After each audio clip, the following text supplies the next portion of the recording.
I made a business out of my passion. I mean, who doesn't love obsessing over network security? All our techs are pros. They know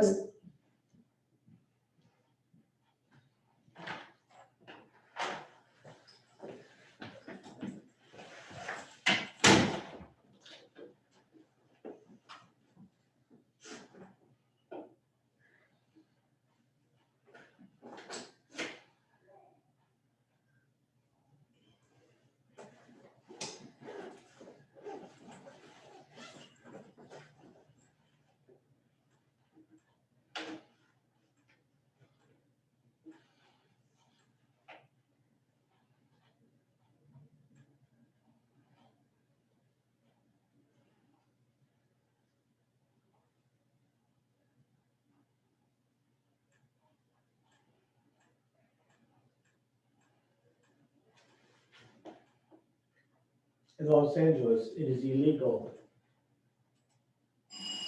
to move about. All travel, including foot, whether you're going on foot, motorcycle, scooter, automobile, or public transit. I guess you could be carried in a sedan chair as long as the people doing so were not walking.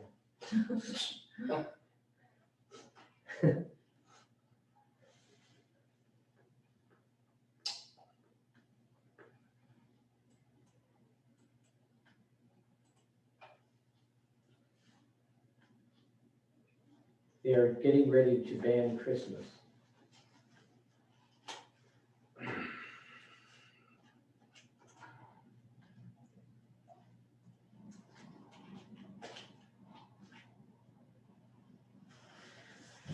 All right.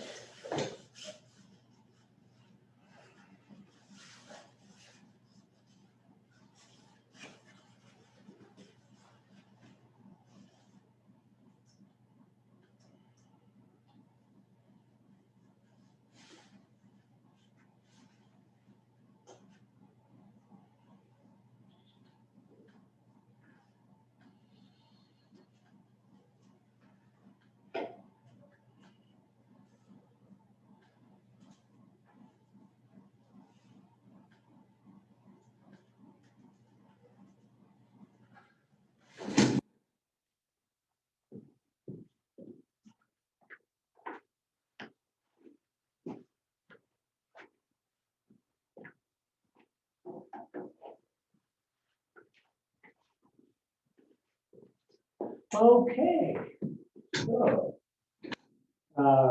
thank you. Hopefully today we will not have the same problems that we had last time, preventing us from being able to connect and work over the Zoom. So we're hopeful that everything will go smoothly today.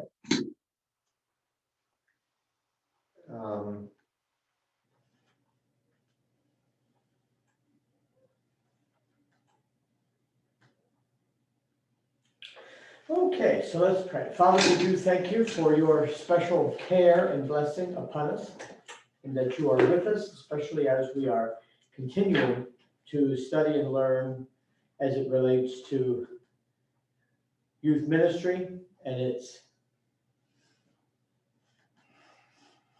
connection to the family.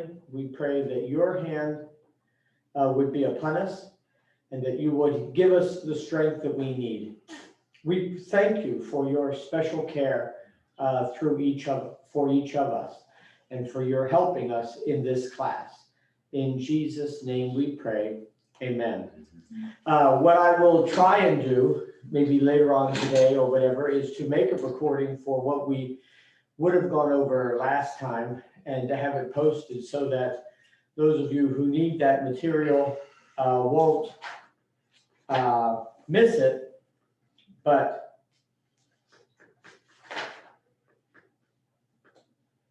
we'll be able to still see that material too. Okay.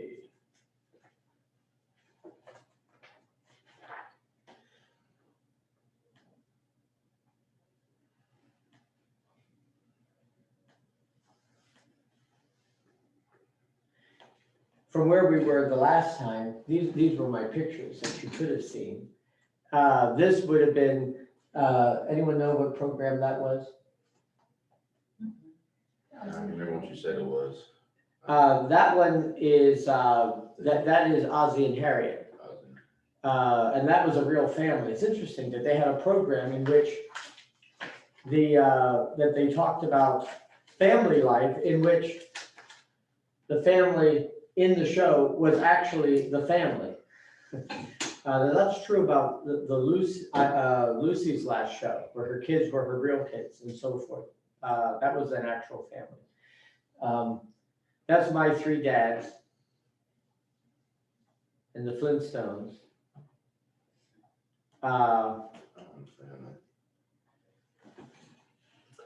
The Cosby Show, and then all of the family is there up at the top, and then One Day at a Time, dealing with divorces. Now, there's another interesting phenomenon which I didn't deal with TV.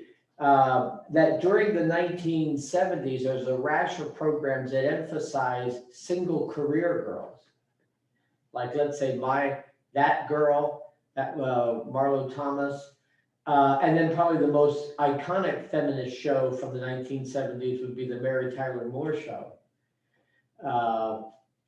in which she was single and she didn't need a steady boyfriend in that show at all. Whereas my girl she was the star, but she had a steady boyfriend who was always irritated, or at least the issues that resulted from the fact that he had a girlfriend who was a steady career girl too. And then of course, the 90s, and now today, this is the newest program, Heartland, if you've ever seen that. That show, I think is a picture of modern family life that many people have, in which every generation is a mess. It's a mess all the way through. I mean, and yet there's a degree of cohesion that's there within those people. And at first I couldn't keep it straight, because these three girls are daughters, but you almost think like these two could be married to each other. The show's casting that they're almost at the same level. And of course, he's constantly looking for new relationships, and some of his wives look like they could be her sister, which probably is the case. So I took me a long time to figure out what's what here. And of course, then that's the grandfather of these girls and his dad. And they all sort of live together on this ranch in Alberta, Canada. And I did look into it, and the TV show is based on books, but the books are about a farm in Virginia. So they've made some changes in it when they brought it into TV. Now, here are the various ways in which we're dealing with the generation. The civic generation, they were born before World War World War II. The adaptive generation, born 25 through 42. The idealist generation, 43 through 60. The reflexive generation, born 61 to 81. That would be my generation. They're the ones who just gave up and had fun. Their motto is, what's the use? Whereas the ones before them were, the people before that were, I will do what's best for me. And the motto of the earlier generation is, it worked for them, so it'll work for me. They did things like their parents, but they really didn't buy into the values. And then their children were in it for themselves. And the next generation doesn't really care. And now, this generation, people of your age that are born after 82, and I would say that we're starting to recruit students that were born after 2003. But, and I don't know how things will plan out, but in your generation, there's a sense of trying to, an exploration for certainty after having parents that really didn't care. What was true, they just lived their lives however they want. Now there's a push for tell me the truth and show me where I belong. There's a sense of you can't live in an extended state of I don't care forever.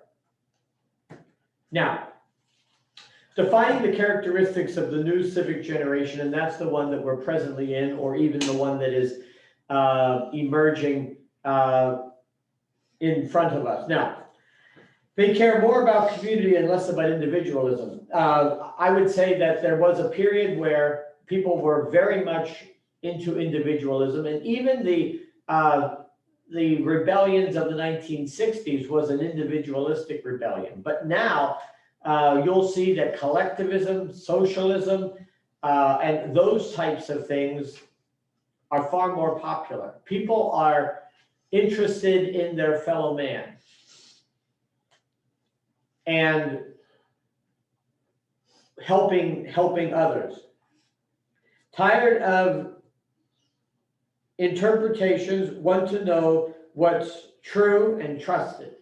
So there is a move towards, because I would say this, that the internet and all of the available information breeds into people a degree of cynicism, not because we keep truth away from people, but there's so much information, there's no way to evaluate it individually to know what's true and what isn't. We're drowning in a sea of potential truth. No one knows, and now the big tech companies are deciding for you what's true or what you are privileged to know. And the news media is not lying to you necessarily. They're just intentionally preventing you from knowing certain things they think are not good for you to know. So they'll decide if a particular story is appropriate for the airwaves and then ban everyone who wants to talk about it. And of course, the Constitution doesn't give you free speech on Facebook. That's a private company that you're accessing to talk on, and they can handle things however they want. They're not obligated to be fair. Have a desperate desire to experience truth through the stories of others, are less impressed with a list of do's and don'ts and propositional truths. What they want is authenticity, authentic reality. They don't want to be told what they can and can't do as a way of defining who they are. They're more interested in narrative. People talking about their life in an open, free way, and through that, to discern what is true. Need to be connected to family or community. Measure personal value by how they are loved. Want to do something significant in their life. There is this real sense that they look at people of the previous generation and ask themselves, what did they do that was worth doing? And there's a real interest among young people to do something significant in their life. They really want to serve God or to serve humanity in some way. They want, and that's why they can be caught up in movements like, recycling or whatever, because everything they do, they want it to be significant. They want to help save the planet. They want their lives to be significant. And as a church, we should try and do little things that help in some way to make a difference, like, preservation of resources, recycling, making a difference in the area of social justice. As part of your youth ministry program, young people are really into that, even if the older people don't care or think it's, liberal or whatever the case may be. They would rather spend extra money to do something in a way that they see it as environmentally friendly and just chalk it up to a ministry expense, because they will appreciate that. They'll get into that because they're doing something to help the planet heal. Or a wellspring of compassion awaiting to be tapped. Another good characteristic, they are bombarded with moral relativism. They're constantly conflicted, and they're very uneasy to declare any person wrong. They're very tolerant, except for they are very intolerant to what they perceive in others as intolerance. I love these people on Facebook that claim that I'm judging someone, and then I remind them that you're judging my judging. You should let me judge all I want and have God condemn me later. If it's really wrong to judge, you have to let me judge away and quit judging my judging.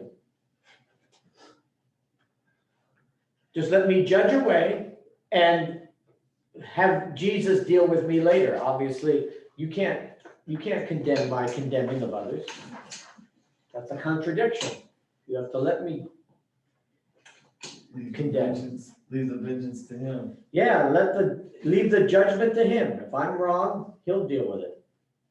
It's not up to you, because you just said judging is wrong. Now, have a deep spiritual, and I don't mind condemning you for your lack of willingness, your willingness to condemn me, because I've made it clear that I'm a condemner. I'm a judger. But you have to let me judge away. Now, have some deep spiritual hunger and a desire to connect with something bigger than themselves. Young people want to feel like it's a search for meaning. Now, of course, just being connected to God gives you a sense of meaning and purpose in life. But this whole idea that, what Rick Warren built into a purpose-driven life, he connected with this real need of young people, that your life has purpose, and people really want to be involved with something that is more than just, I'm going to go to the factory and screw these screws into this piece on the assembly line for the next 8 hours. I want my life to have some meaning and purpose beyond that. You can't tell them they can't do that or they shouldn't do that. But church and religion and God can give them that. I mean, we need to instill in young people just the very concept of family is legacy. Because most of us don't have anything that belonged to our great-grandparents. We have a few things. I have a little toy cup somewhere. Right now, I think it's on my shelf in my mom's house, that my grandmother got from her grandfather. Her grandfather gave it to her, and she gave it to me. Now that connects me back 4 generations. And maybe someday I can give it to one of my grandchildren. But that's one item. But the fact that you're here in this room is evidence that there were people 10, 20 generations back getting together, getting married, having children. The fact that you're here is proof that that happened, even if you have no idea who they are. And our behavior is part just family life and successful living has a legacy in and of itself. They want authenticity and genuineness. They want people to tell them the unvarnished truth about life. They don't want to be seen as just faking it. This is why they don't like rules and standards that people can fake. They want reality. They're motivated by honesty and transparency. Balance the dichotomy of being hopeful and skeptical at the same time. Hopeful of what the future might hold. And they recognize that they are inundated with perhaps more choices than any other previous generation. Most people today have a significant number of things they could do.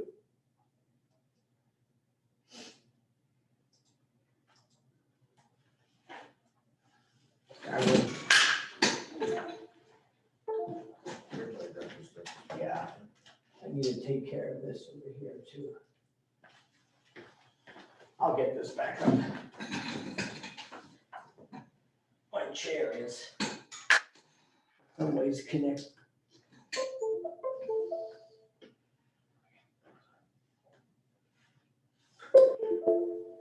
Now,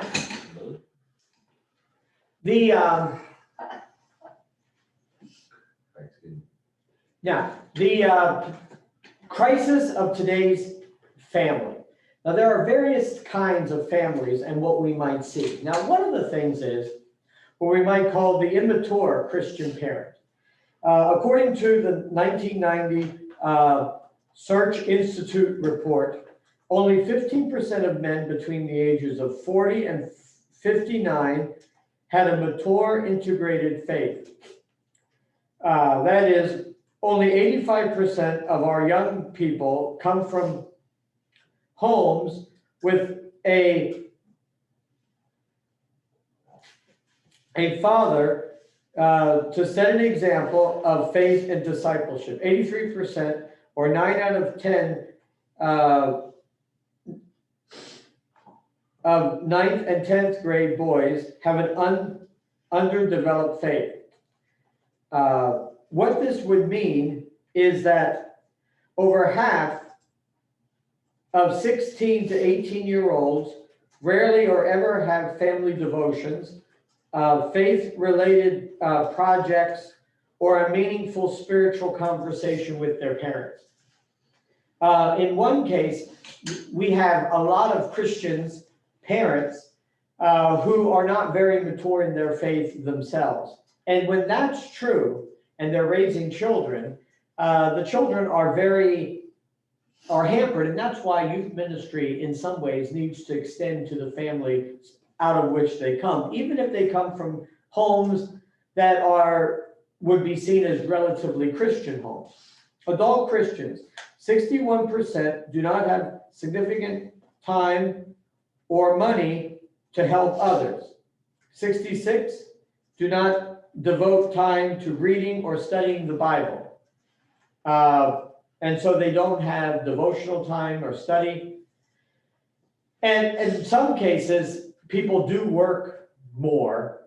There was a day when everyone was thinking, I can remember reading books that would have been written in the 1970s that was looking to the future of basically unionized work that would make the 8-hour day the standard, and maybe even lowering it to a 6-hour day. People would have more and more free time with the same income. And so then they would have more time to spend with churches, and looking forward to times when people would have extra time and significant money.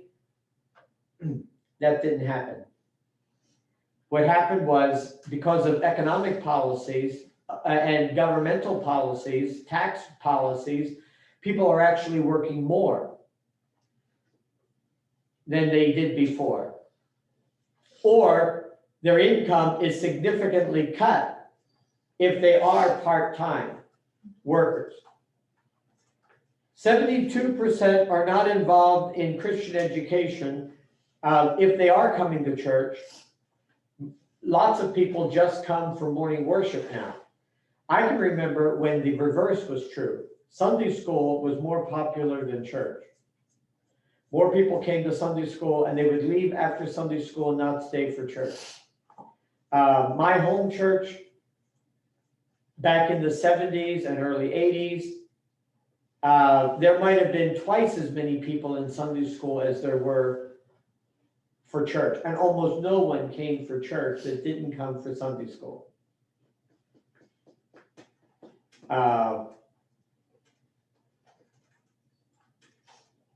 So our Sunday school might have been averaging closer to almost 200.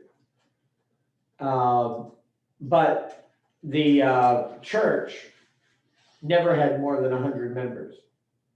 And so that's an interesting thing. Many youth ministries are not undergirded by mature Christian parents.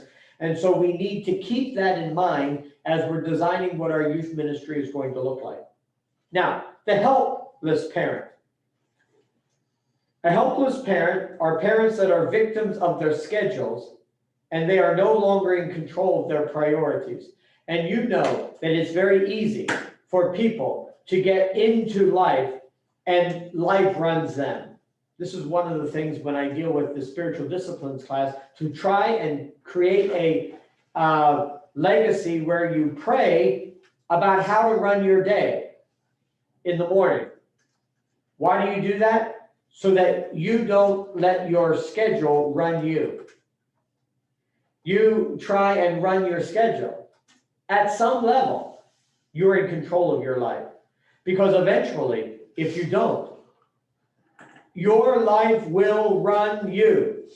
And then when you have kids, and they get to be teenagers, and they're going to band practice and soccer practice, and they're starting to date, and they have a job, and you have a job, and you have other things going on. Let's face it, life will run you, and then you come to the place where you're trying to have some degree of order and consistency. It's impossible. You're a slave to the life that has created you. You don't want that. This is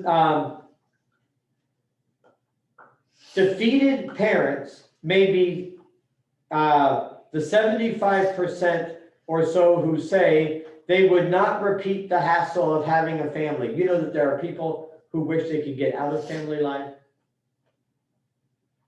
Not that 75% of family people they get out of family life. But 75% of those who claim that they wish they did not have a family, most of them are frazzled, helpless parents whose life has taken over them and they're completely at their wits' end. This can create marital strife and all kinds of things. And that's something to try and dive into. Because if the kids and the family know that life is in chaos, they will take advantage of that.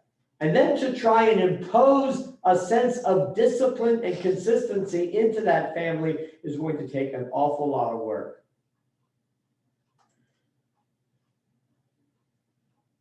The decline of the family. This is not the cause of laziness, but are the product of destructive forces.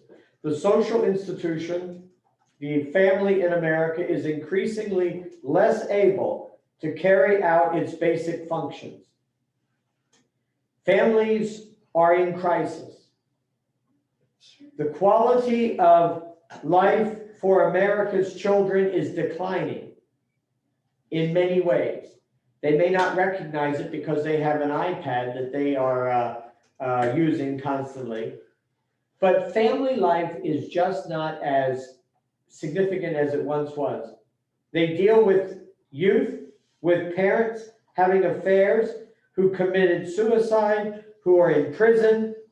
Many might be alcoholics or involved in other things, workaholics, drug addicts, sexual problems. And so young people are in a very precarious situation and we need to help them. This crisis as an opportunity. The situation does provide the church with an unparalleled opportunity to impact the entire family. Parents are hungry for help and they will take it where they get it. And sometimes having free family help seminars that you advertise in your community on particular topics will bring someone out who may want to learn some skills. Every teen needs an extended Christian family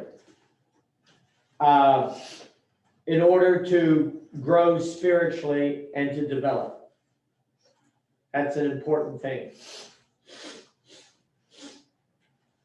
Now, teen isolation. Teens are becoming more and more isolated. They are set aside from the youth.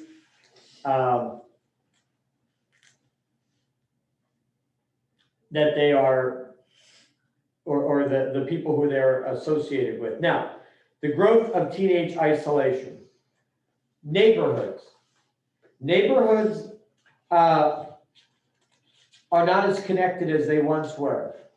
Did any of you grow up watching the program, and this would be a retrospective program, but it was the program The Wonder Years? It's a very interesting one. I'm sure but it's about a man who is now an adult looking back over his childhood. Junior high, it starts out with, and it goes through right up until they graduate from college. Or graduate from high school. And it's about this time of growing up. But there was a day when subdivisions in the 1950s and you could let your kids out and they would roam and they would run and you didn't have to keep track of them every 15 minutes by looking at the pings on their cell phone of where they are. They would ride their bikes to the playground, to their friend's house. They'd be gone all day and then they would wind up back home at supper time. And you could look at things like Leave It to Beaver and shows like that, where that was the way life was. And things were safe. You didn't have this fear that some crazy lunatic who just got out of the mental ward was going to come through your town and snatch kids. That was completely unheard of. Everyone knew everyone else. It's like on Andy Griffith, where they know everyone's car in town. There are no strange cars in town, so we're sure there isn't anyone here that's a problem. Today, you wouldn't know if there's a strange car in Jackson. There was a day in the 1950s, I'm sure, that people would know if there was a strange car in town. They knew everyone's vehicle, who drove them, and where they should be. And they would know in Jackson if there was a strange car in Jackson. They might even have been able to tell you if there was a strange car in West Liberty, as big of a city as that. That's not the case now. So, subdivisions are not as connected. And even the people next door to you, you have to schedule play dates and so forth. Kids just can't run. So that creates isolation. Children have their schedules so packed that even adults were available where even the adults would have little opportunity to spend time with them, even if they wanted to. Because kids and adults are just scheduled to death. And this is also because even free time has to be planned. Playtime has to be planned. and the like. Schools promote immaturity by preventing time and opportunity for non-directive conversations with their students. In some ways, compulsory secondary education, that is high school, has a tendency to create immaturity in kids because it forces you to grow up at a pace that is set by the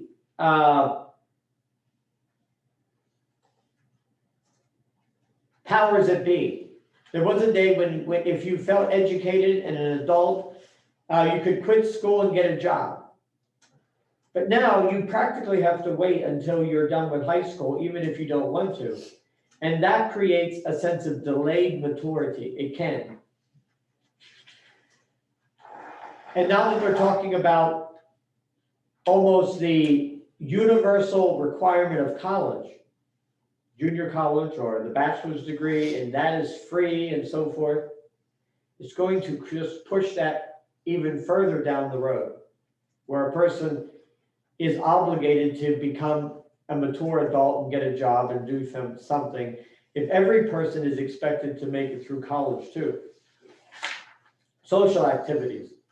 Left alone to find activities. Believe that there is nothing, the belief that there is nothing to do.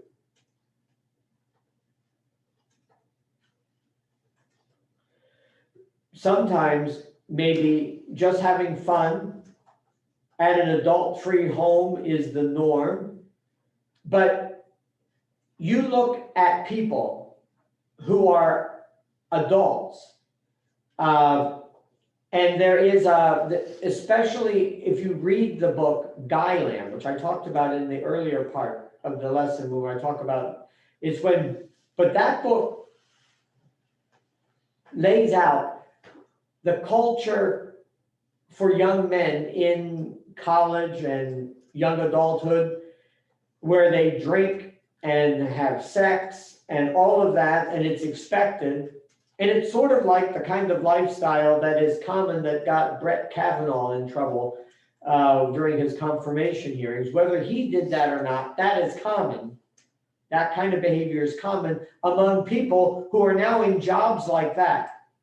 And often there is a growing up period where a person realizes they can't go out and binge drink all night long and party and take drugs and have sex with every possible person they could and still go to work the next day and be good at what they're doing. They'll find out you can't do that anymore. And there's almost a sense of mourning this carefree life that they have when they become an adult. How they get through medical school doing that, I have no idea. They seem to be able to do that. But once they become a doctor, they can't anymore, or a lawyer, or any kind of job. They can't do that anymore. Or they have a family, they get married, they realize they can't act that way anymore. They have to grow up. And they grow up because life demands it. And they often will look back on those days with a degree of wistful surrender. So that's why when you go to class reunions and things, they still talk about those wild days as something that is one of the happiest periods of their life. But life moves on.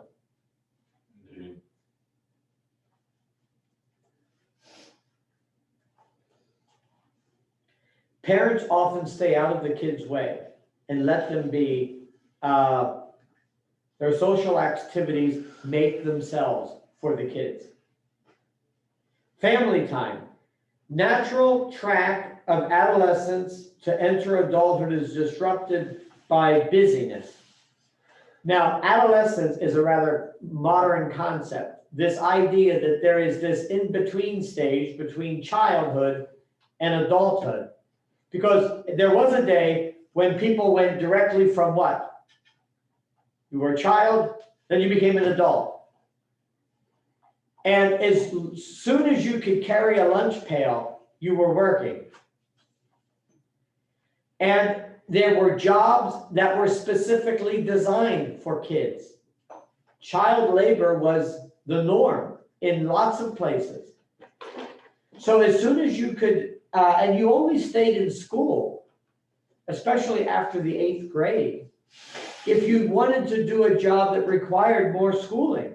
If you could read, write, do figuring, you could be a farmer, you could be a merchant, you could work in a factory, you could do many of those things without being able to read or write. I saw a movie one time about this man who was a foreman in a factory, a leader, but he couldn't read. No one knew he couldn't read. He would make jokes like he forgot his glasses and he would need people to read for him or whatever. No one knew he couldn't read. And then the plant becomes automated and he had to input information in order to even spell simple words.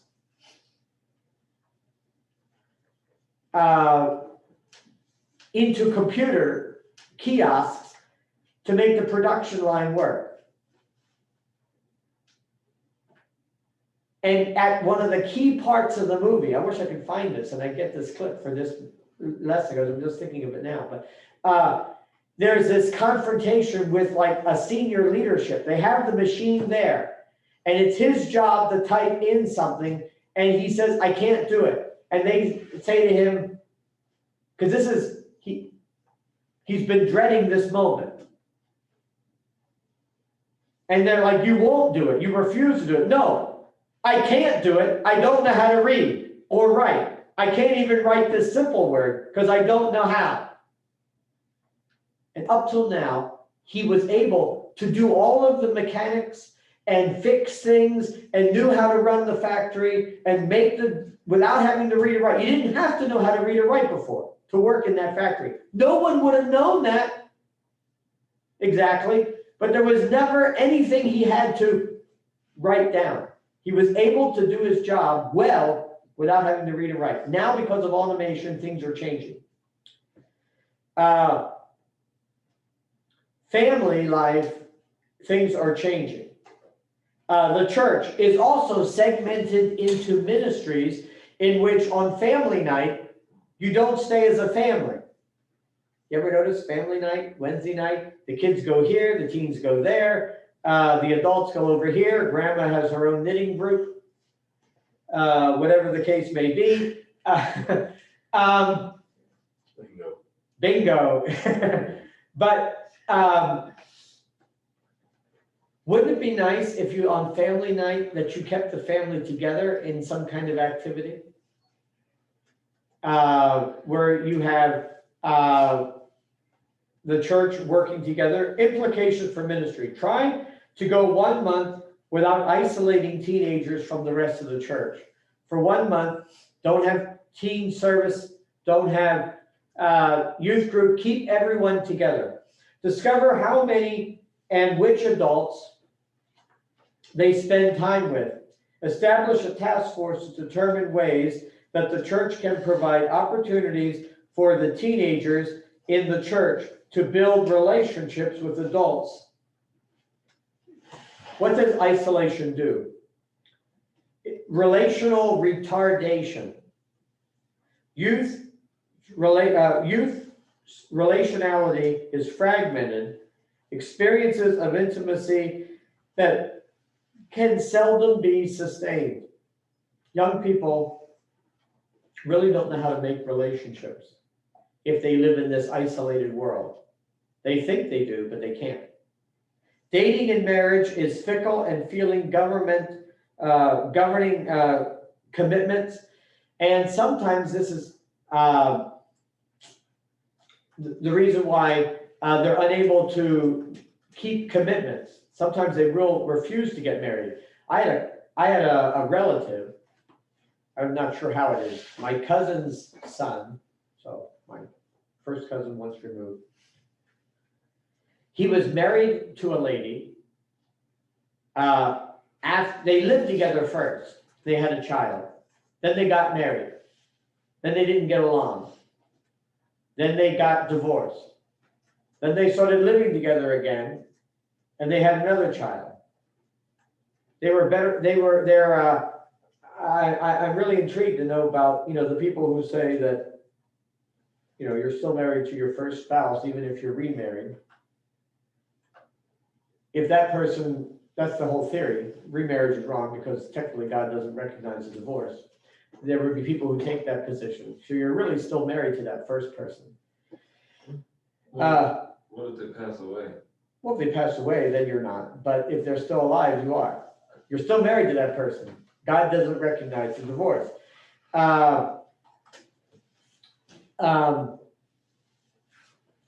Does he have to get remarried since he's living with his ex-wife?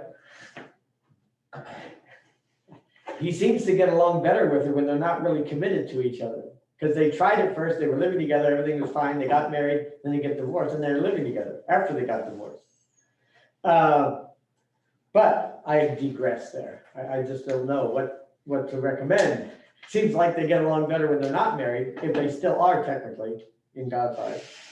Cognitive fragmentation. Moving from a word-centered culture to an image-centered culture. There are lots of people who can't spell, but they know how to use words appropriately. Do you know why? The vocabulary is bigger than their ability to read. You know why that is? They read the dictionary. No, they didn't read the dictionary. They're good at arguing. What? Say that again? I said they're good at arguing. Well, it's because you learned the words by hearing them on TV or in some other format. You don't read the words, you're listening. Mhm. So people learn their vocabulary by listening to words being said to them, not reading them.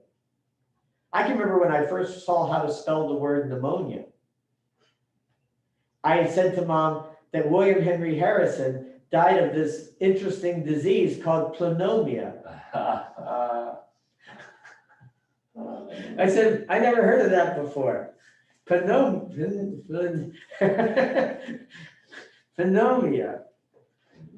I didn't know that pneumonia starts with a P. How would you ever find that in the dictionary to learn how to spell it? People who tell you that you should look up a word in a dictionary to learn how to spell it are idiots, because if I knew how to spell it, I would not need to look it up in a dictionary. How are you going to find something in a dictionary if you don't know how to spell it in the first place? That's why you need some voice automated machine that says, tell me how to spell pneumonia. And then it says it starts with a P. I'd be looking in the ends. Pneumonia. You understand how that works? Yeah. Yes. The ability to sustain a logical linear argument is developed in conversation with thinking adults. Now they do that, but a lot of times young people are more visually stimulated through pictures and through hearing words, not by reading them. Moral handicap. Young people who are fortified with significant relationships with adults are consistently the ones who can resist involvement in negative behaviors.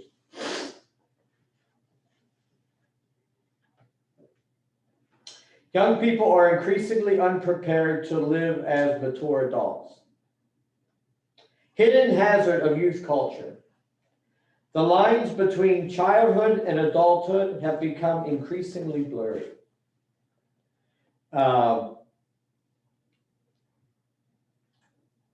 It's more difficult to determine how people become adults. There used to be very clear, specific things markers. And all cultures seem to have rites of passage that people go through when they stop being kids and become an adult. Kind of like a Jewish bar mitzvah, which is at age 12, going into 13. And that would have been more of a developing an adultness. But we could say, graduating from high school, or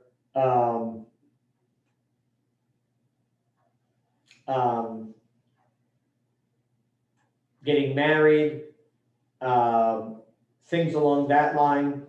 But how does one tell? Idolize youth as an end in itself. And our culture creates youth cultures that are separate from adult culture. And now you'll see that adults never actually integrate in with, young people when they become adults do not actually integrate into the culture of their parents. You have a series of youth cultures that have extended on. So you get senior citizens going to Rolling Stones concerts, remembering their time when they were teens.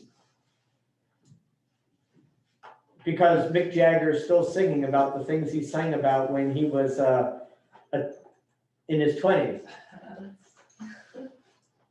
Those people have never actually, that has just moved with the culture, and the people that came after them are, waiting till Madonna goes to the nursing home to start having concerts for her fans. You know how that works? They're getting older too. Orphan youth,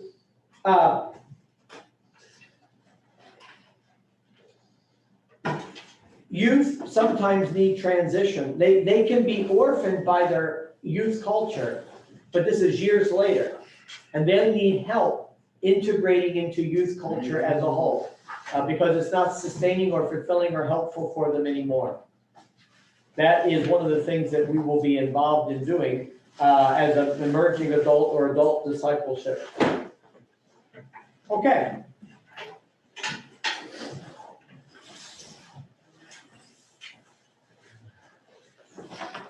Thanks, Dr. B. Yes, thank Have a good you. weekend. Uh-huh.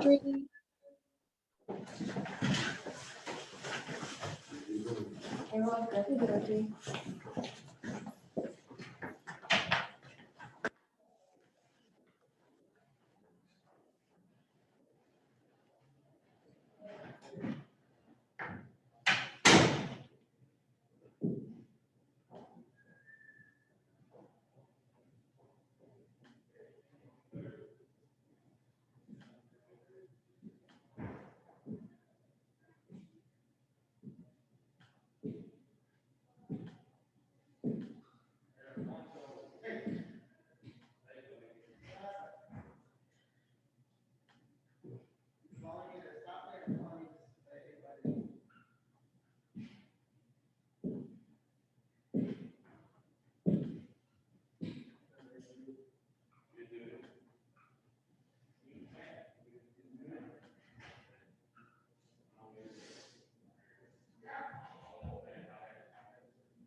made a business out of my passion.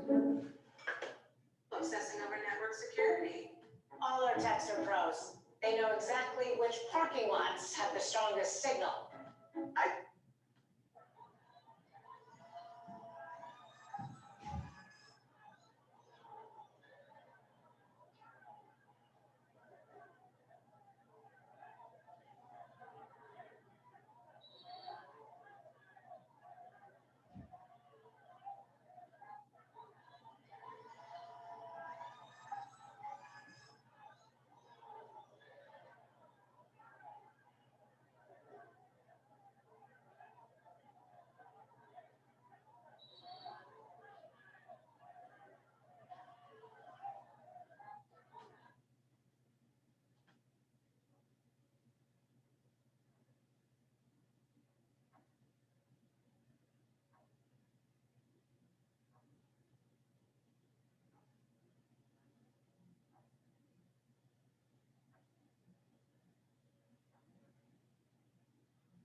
I'm so embarrassed for my people today.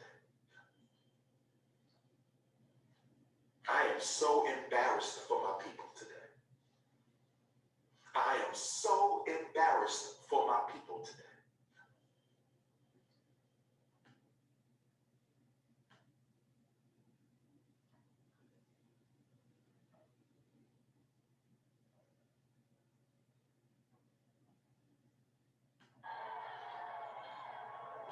Has been disqualified.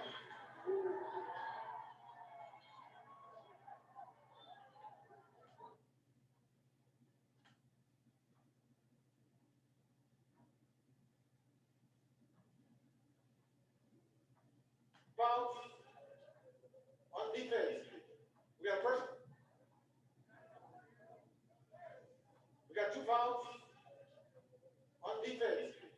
We got a personal foul, based on the quarterback, number 88, and non-sportsmanlike conduct, number 88 on the defense, has been disqualified.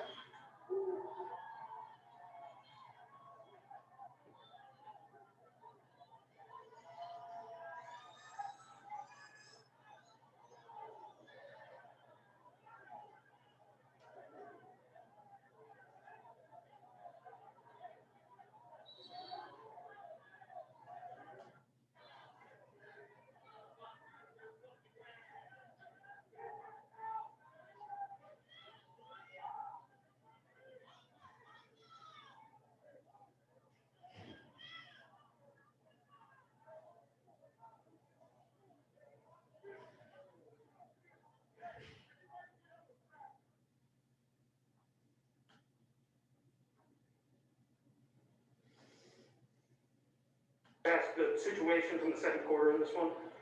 No, I can't release any information on that, man, and I apologize for that, and, you know, I hope you understand. I definitely understand. And I hope you do that because of the program itself, of the kids that we have here that remain on the field. Absolutely, yeah. Let's talk about the guys who were on the field tonight, because I thought you guys played your best game this season.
Exactly which parking lots have the strongest signal.